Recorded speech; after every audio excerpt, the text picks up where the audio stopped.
Lamuka et Panzani. Économie balé na minute tozolo badon El Martin Fayulu na El Muzito. Nouvel élan Ouezali bongo parti cher ya mwana mboka Adolphe Muzito le mardi 11 avril 2023 devant presse nationale et internationale batalisi yango ya robomba te. Balobi Martin Fayulu le rôle a violé charte et sangisa bango na niveau ya Lamuka donc ya robomba ezali ta kangabisara kenda bu opia ba bengani na kata Lamuka.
Panzani. Économie balé na minute tozolo badon El Martin Fayulu na El Muzito. Nouvel élan Ouezali bongo parti cher ya mwana mboka Adolphe Muzito le mardi 11 avril 2023 devant presse nationale et internationale batalisi yango ya robomba te. Balobi Martin Fayulu le rôle a violé charte et sangisa bango na niveau ya Lamuka donc ya robomba ezali ta kangabisara kenda bu opia ba bengani na kata Lamuka joka secrétaire général ya nouvel élan mais c'est Blanchard Mongoma na communication oyo. Lingomba politique la nouvel élan oyo azali membre cofondateur ya coalition politique ya résistance au Béni na Congo ya Lamuka a sangisi bandeko ya presse pona ko zwa bango a témoin pour la kisaete na moi ya lelo ndenge mobembo ya biso to Béni convention et bongisaki toyebi na kozwa bongo mokumba ya motambwisi Lamuka pona sanza motoba oyo ezali koya. Alors que passation est prévue le 11, il y a Wélissé dans le Lombango, à qui est posé dans un coucou. Passation est dans mon inga na Mathieu Kalele, après si et bonga topé mon coupa à Botam ici la Mouka, pour organiser des populations congolaises basali zoba. Ils sont dans le population congolaise basali zoba. Tozu Mokano, non seulement il y a Kozwa. Légalement, autant que si Lingomba Lamuka a convention à Biso et Sengeli, dans le biais de Martin Fayulu, na Lingomba n'a incité, Bazali Lissou Té, Nakati Lingomba Lamuka, mais par copie Lissou Té pour engager Lingomba Lamuka par Mater, Damoli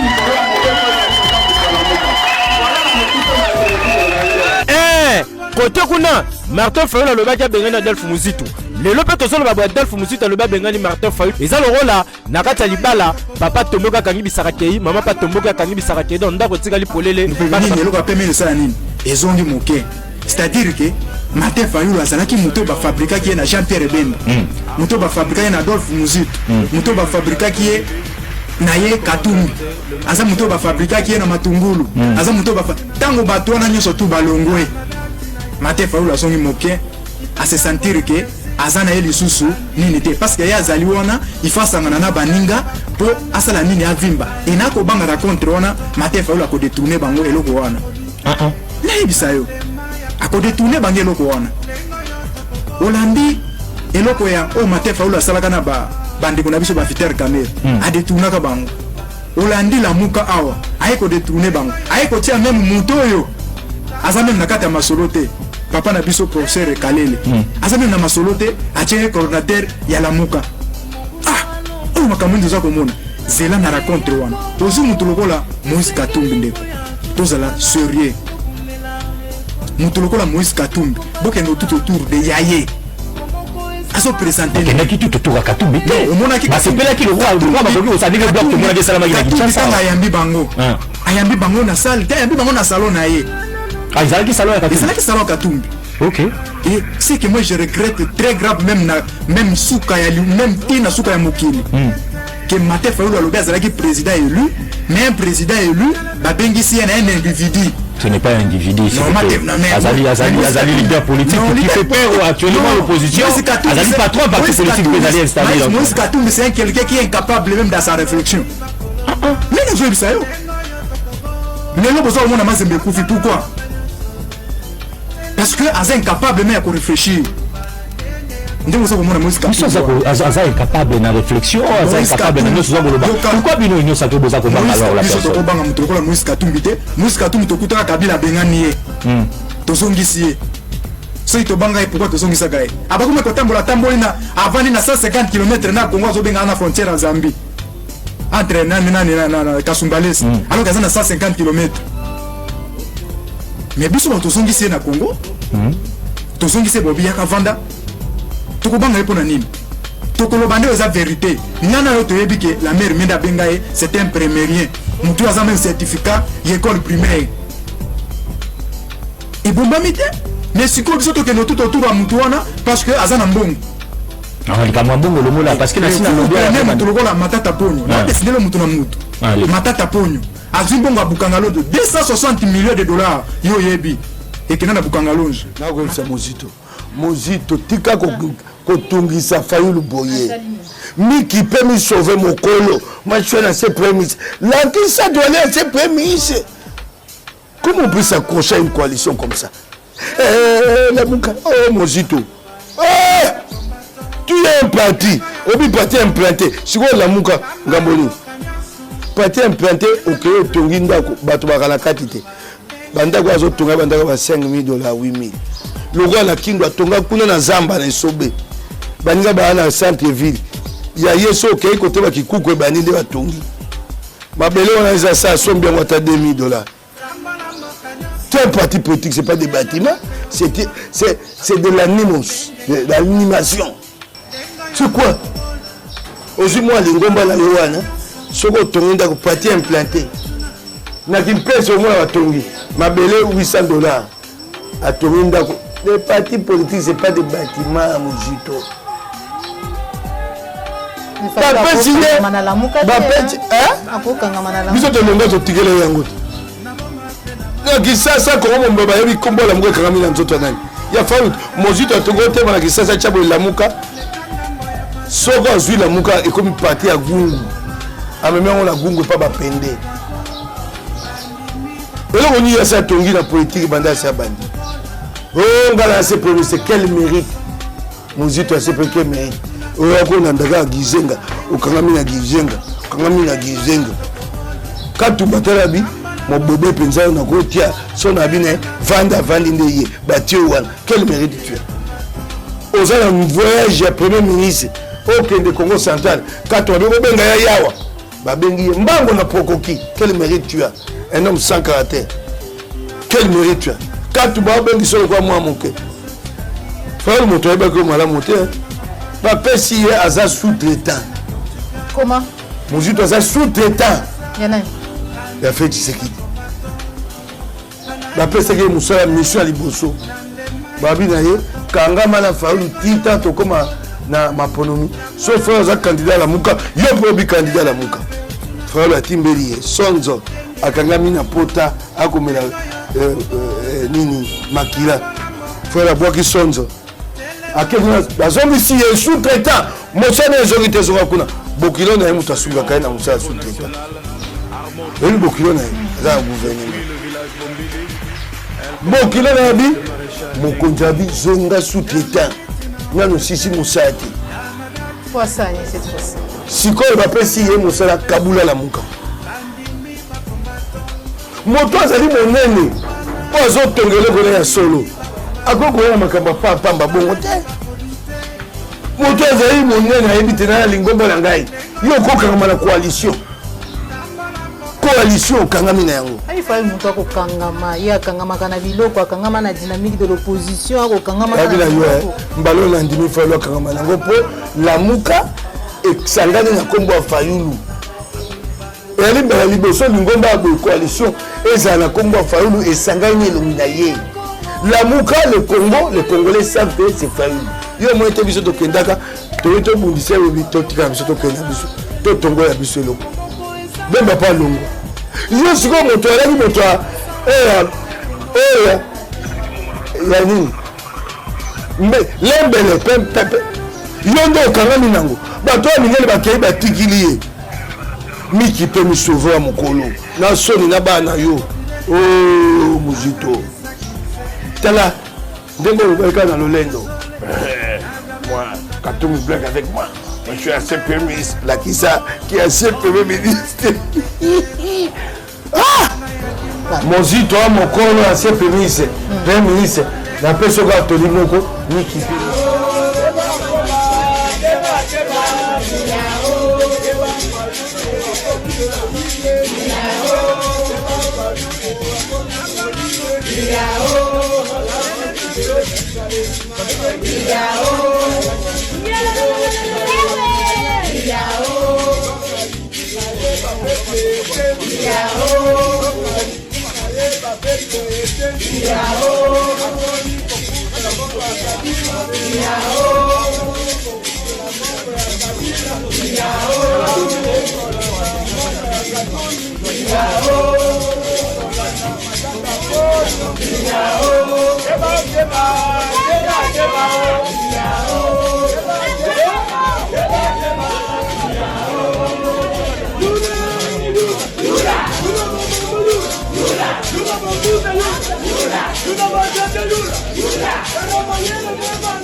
Vraiment, c'est une aberration. Tant que il n'y aura rien.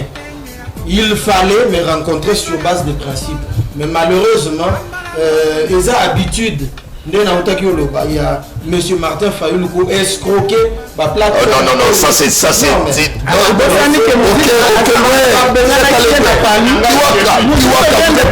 On l'a chassé de là. Il faut nous dire escroquerie, on ne peut pas tolérer. Allez-y, Kiwaka, vous êtes l'information. S'il vous plaît. C'est pour ça qu'on a chassé de parler. Avec des coffres notés quelque part, mon embocage. J'ai dit, il aurait fallu me rencontrer sur base des principes. Aujourd'hui, on va au collège des présidents. Le collège des présidents ne peut pas avoir un seul animateur à sa tête ou à se décider. Vous avez déjà vu ça où? Collège des présidents, je t'informe. Va consulter les textes de Lamuka. Collège des présidents n'a le côté en mouvement. Parce que, la partie nous sommes il fallait un dossier na bango. Va soumettre une discussion. Ça où? Parce que Lamuka, tout le monde connaît que c'était le binôme entre décider, la Nouvelle-Zélande va décider de manière collégiale. Mais Orio le Salama et Salamé la Wapi. Et Salama nulle part. Donc si j'ai utilisé des mots forts, je les retire. Merci beaucoup par élégance. Merci. Par élégance. Mais il faut que nous avons besoin de construire une société qui est assise sur base de principes. Quand on suppose diriger la République, on suppose respecter les principes. C'est ça le fondement d'un État. Bino tant besoin d'incapacité déjà, il y a respecter par principe aux régir bino dans la structure il y a combat. Mais comment est-ce que vous serez même capable tant beaucoup de pouvoir de respecter la constitution? C'est là où il y a le plus grand problème. Soyons honnêtes. Collège des présidents, il n'y aura jamais un seul individu pour décider. Merci. Et puis, grave encore, M. Martin Fayulu, c'est lui qui avait quitté la Mouka en créant le bloc patriotique qui s'était inscrit en contradiction systématique avec les textes de la Mouka. Pourquoi ce collège de présidents merci acté y a retrait volontaire, il y a M. Martin. Merci. Et donc ça la passe, hein? Bon, ça la Retrait, on est ça la passe, révocation. Non, Ça fait mal, ça fait nous, on est effectivement. Nous, on est les légalistes. On est les légalistes et on est les gens qui attendons voir. Attendons voir. Merci. D'ailleurs, le texte modifié à la Moukeza clair. Merci. Yibi, comment nous avons boloko. Ils ont dit la caméra, Bazumbongo, et que ceux qui me sont abonnés, Abimi. Au Moussouazui, tout le monde est dehors. Batubatika na boloko, Bajimi Kitenge, Banani, Batusa, Banoyo, Batie Bongo na passé kaka balobaki. Ébicier, dès qu'on a Martin, et là qu'il n'a pas mis balai, ou de l'eau dans la politique, n'a pas confiance là-bas. Félix Tshisekedi, où on a eu en 2015, Yo Martin, où ça fait des années et des années. Yo, na yebi tumba na yo, na yebi courage na yo. Félix na ye koyeba ye kaka na 2015. Na ye koyeba ye kaka na 2015, na yeba qui était avant, na yeba qui était. Pour na ngai azalaki lokola ba nyonso bazako mona ye mwana ya chrétien Tshisekedi azoya eloko nini azoya koya. Ngai moko nazali kokota ye doute. Eloko nini akomemela biso. Martin Fayulu, il a fait un point de presse pour dire que Tshisekedi est un danger pour la République. Tshisekedi a sous-traité la RDC, la Prévanée à l'armée régionale aujourd'hui. Kabila lui avait laissé un pays structuré. Tshisekedi a plombé encore la RDC. Vous êtes dans l'Union sacrée. Est-ce que sentez-vous ces fardeaux en vous? C'est un discours d'opposant. Ça, ce n'est pas un discours d'un président soi-disant légitime. Oui, c'est lui qui se dit légitime. C'est pas vrai? Vous comme moi, nous savons qu'il n'a pas été élu. Vous savez, moi je le sais, qu'il n'a pas été élu. Celui qui a été élu, c'est Félix Antoine Tshisekedi. Et donc lui, c'est un mauvais perdant. Appelons-le comme ça, simplement. Et qu'il est prêt à dire n'importe quoi. Et le fait qu'il le dise sans que rien ne lui arrive indique que nous sommes dans une démocratie un peu qui se tire un peu par les cheveux, c'est tout. Mais bon, pour l'instant, je pense que le fait que nous soyons dans l'East African Community, le fait que nous fassions appel à des troupes de l'East African Community n'est pas du tout contraire aux intérêts nationaux de la République démocratique du Congo. C'est vrai ça? Et le président Tshisekedi n'est pas le premier à avoir fait appel à une force qui vienne de l'extérieur pour résoudre un problème qui nous a été créé, imposé par l'extérieur. Souvenez-vous que lorsque le M23 a été défait, c'est le président Kabila qui était au pouvoir et qui a aidé les forces armées de la République démocratique du Congo à nous défaire du M23. C'est la brigade internationale composée des troupes de South African Development Community. SADC. C'est des Congolais? Ce n'est pas des Congolais, monsieur. Les Tanzaniens sont morts au front. Les Sud-Africains sont morts au front. Des Malawites sont morts au front.